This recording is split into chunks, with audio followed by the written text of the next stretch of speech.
अब देखते हैं अगला जो है चैप्टर 7.2 के लिए जो विभाजन सूत्र जिसको कहते हैं सेक्शन फार्मूला।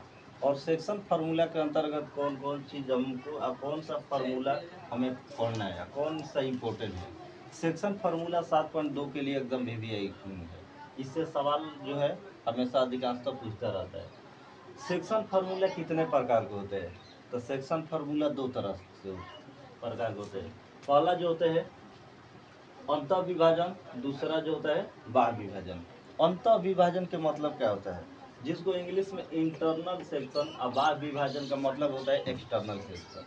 जैसे मान लीजिए एक मोबाइल होता है, मोबाइल में दो तरह का चिप होता है, एक जो बाहरी से लगाया जाता है, एक पहले से क्या होता है उसमें कंपनी ही फिट करके भेजती है। तो जो कंपनी फिट करके भेजती है उसे इंटरनल कहते हैं। क्या कहते हैं? इंटरनल।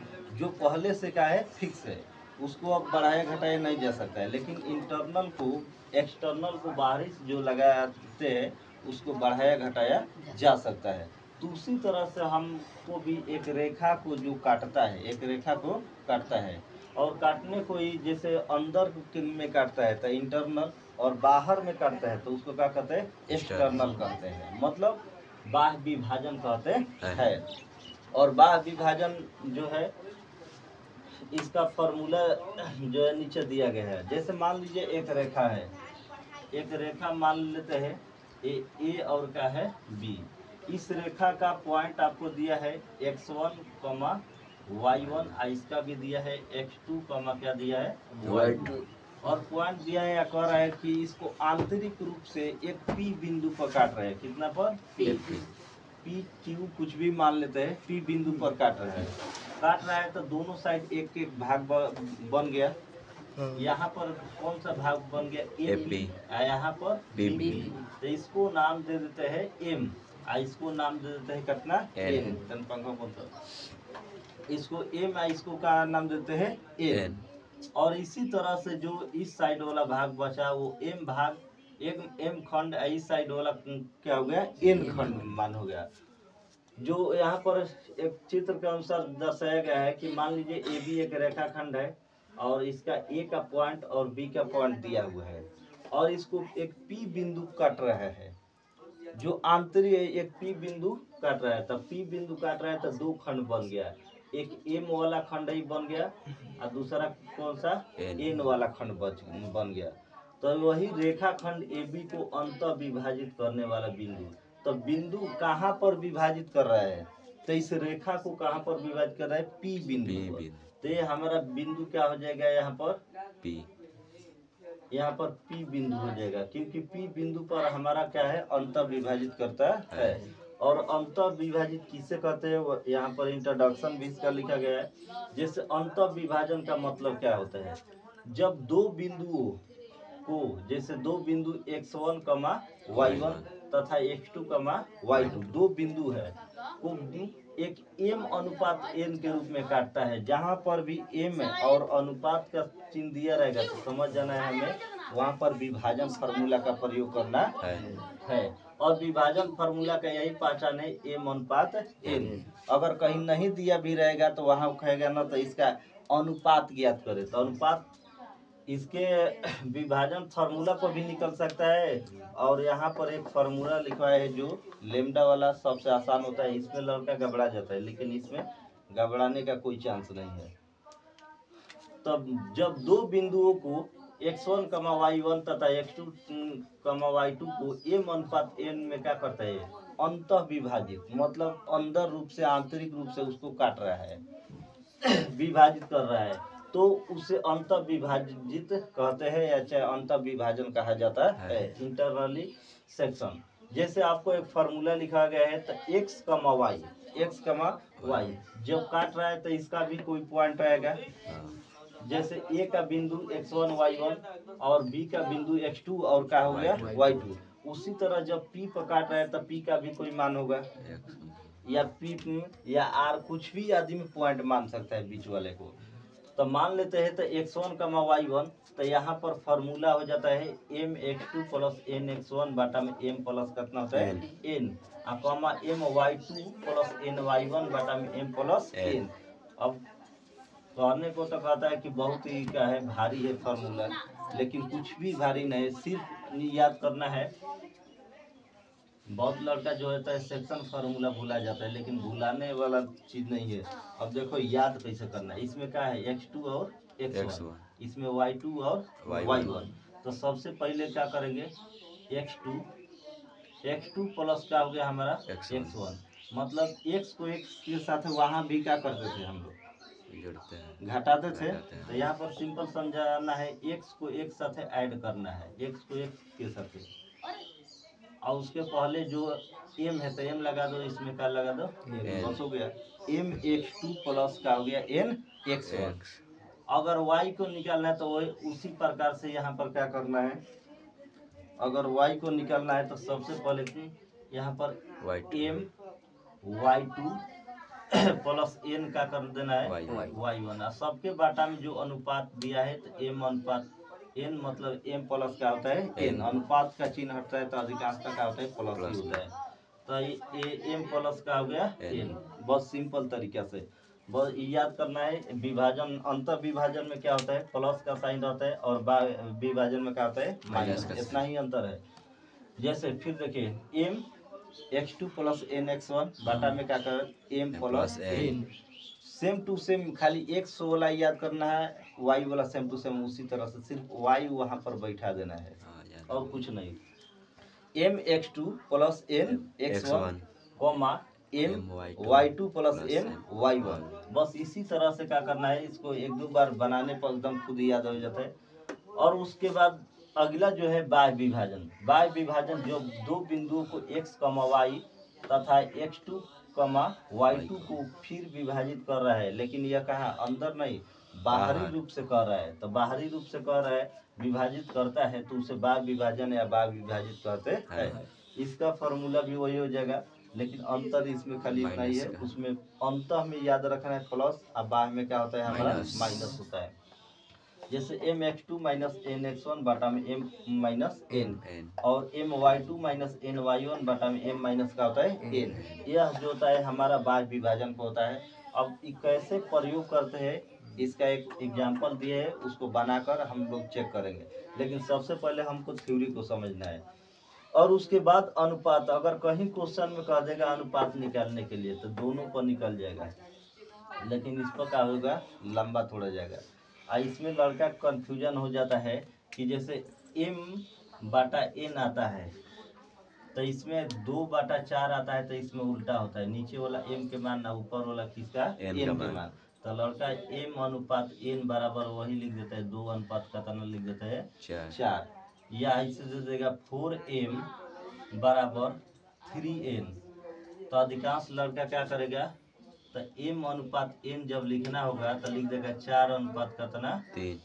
तो यही क्या हो जाता है, गलत हो जाता है। इसलिए डायरेक्ट आपको लेमडा वाला पर बैठाना है। कैसे बैठाना है हम आगे क्वेश्चन बताएंगे तो उसमें समझ में आ जाएगा, लेकिन यहाँ पर सबसे पहले समझना है कि अनुपात ज्ञात करने का सूत्र, यदि m बाटा में n बराबर का मान लेते हैं लेमडा, मतलब अगर कहीं लेमडा का मान आता है तो उसको लिख देते हैं m बाटा में n।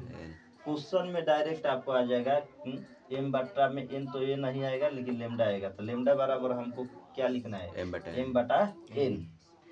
इसका फार्मूला x, y, बस वही ऊपर वाला है, x2 प्लस x1, लेकिन शुरू में क्या है लेमडा x2 प्लस x1 बटा में लेमडा प्लस 1। अब इस side lambda y2 plus y1 बटा में लेमडा प्लस क्या होता है 1। इस फार्मूला के अनुसार हम निकालेंगे बहुत आसानी तरह से। कभी भी अनुपात का जो मान है इसमें गलत होने का चांस नहीं रहता है। इसमें क्या होता है, मान m के जगह n के जगह m लिखा जाता है, जिससे ऑब्जेक्टिव में भी बनाने में क्या हो जाता है, दिक्कत हो जाता है, गलत हो जाता है। और अगला बिंदु है मध्य बिंदु का निर्देशांक, VVI फार्मूला। ये कहीं भी आ सकता है, कह देगा तो मध्य बिंदु का निर्देशांक याद करें, इससे ऑब्जेक्टिव ज्यादातर पूछता है। और मध्य बिंदु का निर्देशांक का फार्मूला सबसे का है आसान, वही फार्मूला है, विभाजन ही वाला है, लेकिन इसमें m और n को हटा दिया है। अगर 2 पॉइंट देता है तो 2 पॉइंट, जैसे x1 और x2, अगर क्वेश्चन में कह देगा कि एक रेखा जो है मान लीजिए पी हो गया, एक का हो गया क्यू हो गया। इसके मध्य बिंदु का निर्देशांक ज्ञात करें। तो मान लीजिए आर हो गया, कुछ भी हो गया, तो इसका मान दिया है x1 का हो गया y1, इसका दिया है x2 का दिया है y2। कहेगा कि बीच वाला बिंदु का निर्देशांक ज्ञात करें, तो कुछ नहीं करना है, x को x के साथ जोड़ना है या y को y के साथ। बस कितने पॉइंट को जोड़े हैं, 2 गो, तो 2 से क्या कर देना है, भाग देना है। जैसे x1 प्लस x2 बटा में 2 और y1 प्लस y2 बटा में 2। अब यहाँ पर x2 लिखा है, उससे मतलब नहीं है, x2 प्लस x1 भी लिखा जा सकता है। आखिर दोनों को क्या करना है, जोड़ना ही है। जोड़ने और तोड़ने पर मान उतना ही आता है। y2 प्लस y1 बटा में क्या हो जाता है, 2। ये जो होता है मध्य बिंदु का निर्देशांक का फॉर्मूला होता है। कहीं भी कह देगा मध्य बिंदु का निर्देशांक, याद रखना है। मध्य बिंदु कह देगा बीच के बिंदु का निर्देशांक, तो उसके लिए फॉर्मूला क्या होता है, x2 प्लस x1। अब x1 प्लस x2 इसलिए नहीं लिखे, तो याद करने में 2 वाला से आसान रहता है। x2 प्लस x1 बटा में 2 और y2 प्लस y1 बटा में 2। क्या तो पहले 2 बोलते हैं, तो बटा में भी क्या होगा, 2। अगर 1 बोलते तो क्या भूला के कहीं 1 लिख देते तो भी क्या हो जाता है, गलत हो जाता है। तो यहाँ पर याद रखिए x2 प्लस x1 बटा में 2 कमा y2 प्लस y1 बटा में 2। ये जो हो गया मध्य बिंदु। लेकिन और एक और जो है क्वेश्चन आपको पूछता है, उसका थ्योरी जो है, कोई त्रिभुज दे देगा और त्रिभुज का 3 पॉइंट दे देगा, ए बी और क्या दे देगा, सी। ए का भी पॉइंट देगा, बी का भी पॉइंट देगा और सी का भी पॉइंट देगा। कहेगा गुरुत्व केंद्र का नियामक ज्ञात करें, या नियामक का मतलब ही निर्देशांक होता है। निर्देशांक कहे या नियामक। तो गुरुत्व केंद्र किसको कहते हैं, जहाँ पर त्रिभुज के शीर्ष से खींची गई रेखाएं एक बिंदु पर आके मध्य सेंटर में क्या होती है, मिलती है, तो वही होता है हमारा गुरुत्व केंद्र का निर्देशांक या गुरुत्व केंद्र होता है। जैसे मान लेते हैं ए बी सी, यहाँ पर त्रिभुज दर्शाया गया है। ए से रेखा आती है, बी से और सी से एक जगह को पॉइंट पर मिलती है, उस पॉइंट को क्या कहते हैं, पी। तो यही हो गया हमारा गुरुत्व केंद्र का निर्देशांक। जैसे मध्य बिंदु का निर्देशांक ज्ञात किया है, उसी तरह से गुरुत्व केंद्र का निर्देशांक के लिए फॉर्मूला सेम टू सेम है। यहाँ पर क्या करना है, यहाँ पर x के मान कितना है, 3 गो है, y के मान भी कितना है, 3 है। x1 y1 x2 y2 कमा x3 y3। तो x1 को x1 के साथ, y1 को y1 के साथ, मतलब x को x के साथ, y को y के साथ है। जैसे 3 गो है तो x1 plus x2 plus x3 बटा में 3, अब बटा में 3। क्योंकि जिस तरह से औसत हम लोग निकालते हैं, उसी तरह से मध्य बिंदु का निर्देशांक निकालते हैं। औसत में अगर 3 संख्या को जोड़ते हैं तो 3 से डिवाइड करते हैं, 5 संख्या को जोड़ते हैं तो 5 ले। उसी प्रकार मध्य बिंदु का निर्देशांक या गुरुत्व केंद्र का निर्देशांक में उसी तरह औसत जैसा निकालना होता है। y1 प्लस y2 बटा में कितना हो जाएगा, 3। और इसी तरह से हम क्या कर सकते हैं, गुरुत्व केंद्र का ऑब्जेक्टिव में क्वेश्चन पूछेगा, जब ऑब्जेक्टिव सॉल्व कराएंगे तो डायरेक्ट आपको कार्य करना है, मुंह जबानी उसको जोड़ देना है, कलम कापी का यूज नहीं करना है। डायरेक्ट क्या करना है, x को x के साथ है, y को y के साथ, 3 से मन में डिवाइड कर दीजिए, बस आंसर आ जाएगा। इससे ऑब्जेक्टिव इससे पूछता है तो कलम कापी उठाने का जरूरत नहीं है, डायरेक्ट इसका आंसर आदमी बोल देता है। जब ऑब्जेक्टिव सॉल्व कराएंगे तब आपको पता चलेगा कितना आसान हो गया। तो इसलिए सबसे पहले त्रिभुज का गुरुत्व केंद्र, यहाँ तक कोई दिक्कत अब दिक्कत नहीं है। तो अब एक एग्जाम्पल समझते हैं, आखिर विभाजन सूत्र को हम बनाएंगे कैसे। इतना तो फॉर्मूला सीख गए, लेकिन जब बनाने का एक फार्मूले नहीं, नियमें नहीं जानेंगे तो बनेगा कैसे। तो अब चलते हैं देख एक क्वेश्चन में, यहाँ पर लिखा गया है, तो ये क्या करेंगे, नीचे वाला को मिटा देते हैं।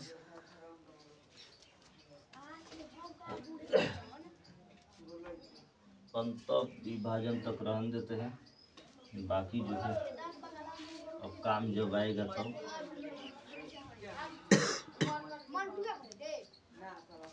अब एक क्वेश्चन लिखा गया है कि उस बिंदु का निर्देशांक ज्ञात करें। उस बिंदु का निर्देशांक ज्ञात कीजिए जो बिंदु 4, -3 और 8, 5 को आंतरिक रूप से क्या करता है, डिवाइड करते हैं। आंतरिक के मतलब कह दिया इंटरनल, अगर बाहरी से कहता था वहां पर लिखता बाह्य रूप से।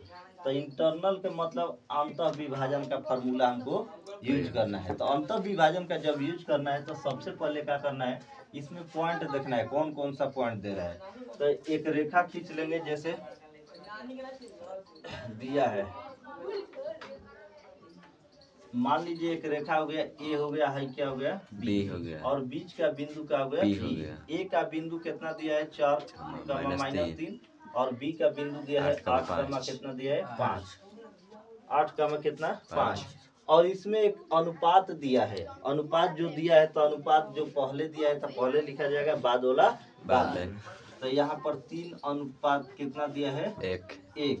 इसका मतलब 3 किसका मान हो गया, एम का, 1 किसका हो गया, एन का। तो यहाँ पर सॉल्व करते समय सबसे पहले इसका मान लिखेंगे। अब बताइए x1 बराबर कितना हो जाएगा, 4, x2 बराबर, और उसके बाद यहाँ पर y1 का मान लिख देते हैं, यहाँ पर y2 का मान, 2 के साथ 2 वाला, ठीक।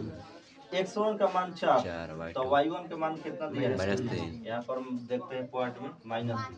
वहाँ पर अब x2 का मान देखते हैं, तो x2 का मान कितना है, 8। y2 का वैल्यू कितना है, 5। और उसके बाद m अनुपात n का मान कितना दिया है, 3:1, और साथ m बराबर कितना लिख सकते हैं, 3, तथा n बराबर कितना लिख सकते हैं, 1 हो गया। अब अंतः विभाजन कर रहा है तो अंतः विभाजन का फार्मूला ऊपर है, ऊपर से उतारेंगे। कितना है, x, y बराबर हो जाएगा m x2 plus n x1 बाटा में m प्लस कितना हो जाएगा, n। उसके बाद है m y2 plus n y1 बाटा में m प्लस कितना, n। अब इस मान को इस पर रख कर सॉल्व कर देंगे, जो आएगा हमारा वही आंसर हो जाएगा। अब देखते हैं भैया, y1 y2 plus y1, m x2 plus n x1, एक मिनट है, यहाँ पर nx, यहाँ पर n x1 y1, y में y या x में x, कहीं दिक्कत ना, थोड़ा मिस्टेक। अब क्या करते हैं, इसमें मान को रखते हैं, तो x, y तो सबसे पहले मान को रखिए, तो x, y में अब पहले का है m है, m का मान कितना है हमारा, 3 है, 3 इंटू x2 का मान देखिए कितना है, 8, और उसके बाद प्लस का साइन है तो प्लस, और उसके बाद कितना दिया है, n का मान कितना है, 1 गुणे x1 का मान कितना है, 4।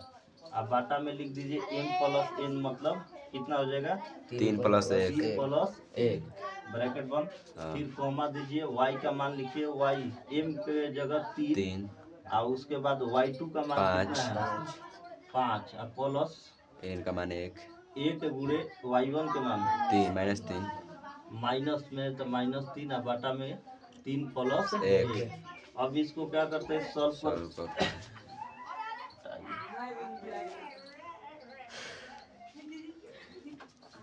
x, y बराबर, अब सॉल्व करिए, कैलकुलेशन अपना हाथ में जैसे आप करिए, ठीक। और 24 आप प्लस 4 बाटा में 3 × 4 ब्रैकेट 3 × 5 = 15, अब प्लस माइनस कितना हो जाएगा, 3 हो जाएगा, बाटा में 4 हो जाएगा, 4। अब 24 4 कितना, 28 बाटा में 4, और इसका कितना हो गया, 12 बाटा में 4। अब क्या करिए, डिवाइड करिए, तो कितना हो जाएगा, 7, आई कितना हो जाएगा, 3।